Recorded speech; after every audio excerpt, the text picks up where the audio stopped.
Our faculty has worked very much hard and they have worked very much smart all these years to put these programs into execution.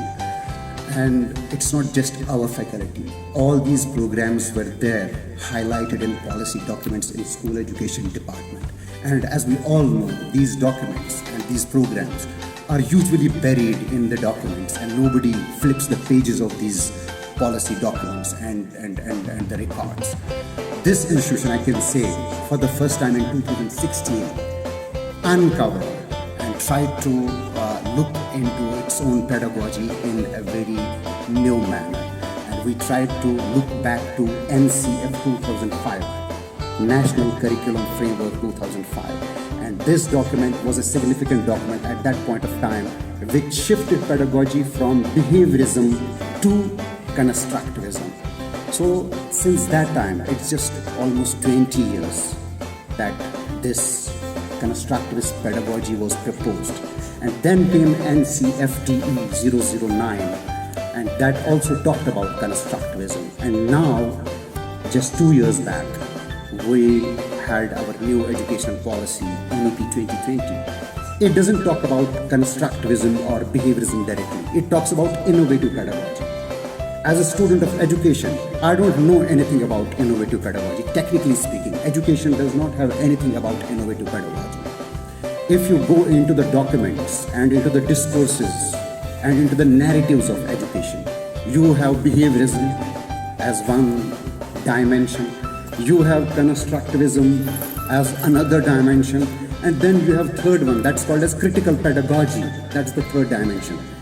If you want to talk about innovative pedagogy, we can call even behaviorism as innovative pedagogy if we introduce new elements into it.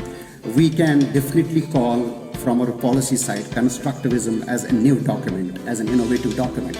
So we have three dimensions and three paradigms which are quite important. So innovation or innovative pedagogy as such is nothing in educational discourse as we see it technically. But what our institution does, that's most important, and why we call this program as a program talking about innovative pedagogy. We familiarize our students with behaviorism. We familiarize our students with constructivism as well.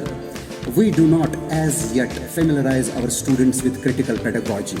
We have confined ourselves to behaviorism as well as constructivism. While mixing, while putting together, while seeing them into a mixture, we try to evolve a pedagogy where some of the students who are comfortable using behaviorism could use behaviorism in school.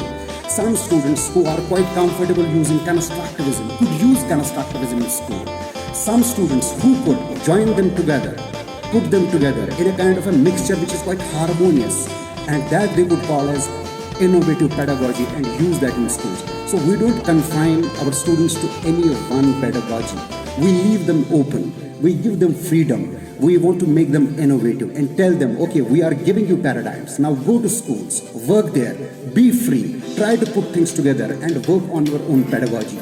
That could be their innovative pedagogy, which could be compliant to our kind of schools.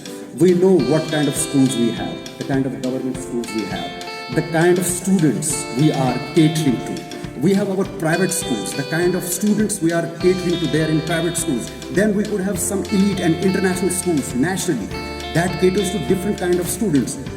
What we are trying to do here is that we are trying to train teachers not only for government sector, but for the private sector as well, as also for the international sector. If my student and our student goes out after being certified from this institution and works in government school, he must be able to do his or her best in a government school. If he or she gets chance to work in a private school, he must be or she must be able to put their better in a private setting. Or if for that matter, they get a chance to work in an international school, nationally or internationally, they must be able to work there as well. So our institution's pedagogy is aligned to NCF 2005 as well. It's aligned to NCFTE 09 as well. And in the present times, it's aligned to NEP 20 as well. So if we work alone in a water factory, open its doors to SCERT, she wants to open its doors and windows to Jammu and Kashmir boards. All those institutions that are working in the class, she wants to open her windows and this institution to the outside world. And if it happens today, by way of this panel, if it happens here, by way of this discussion, I think this is the finest moment of this time. Thank you very much.